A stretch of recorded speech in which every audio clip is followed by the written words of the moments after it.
mən uşaq idim də. Hə? Məsəl üçün, neçəncəsə bir sinifdə oxuyurdum, 6-da mı, 5-də mən bilmirəm. Amma mən kainatla danışırdım. Mən o vaxtı nə arzu etmişəmsə, nə göndərmişəmsə, hamısı bugünkü gün mənim həyatımdadır. Müraciətiniz hansı formada olurdu?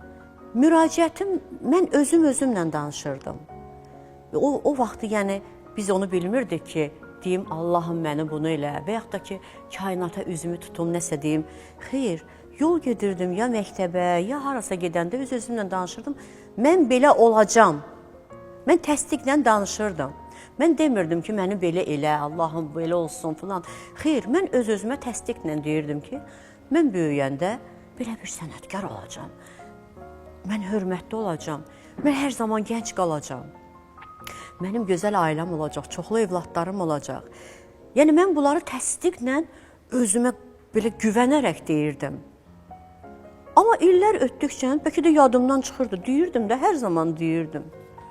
Amma illər ötdükcə gəldim universitetdə də tələbələrim, tələbə yoldaşlarım, onların da yanında həmişə deyirdim ki, mən yəni, bax, bu arzularımı eləyirdim. Sonra məktəb yoldaşlarımı görəndə hamısı deyirdi ki, Mələk xanım, sən necə dedin, elə oldun. Deyirəm ki, mən nə deyirdim ki, inarsan çox şey yadımdan çıxırdı da. Deyirdi, bax, sən deyirdin, belə olacam, bunu belə eləyəcəm, bu. Yəni, onların hamısına sən çatdın.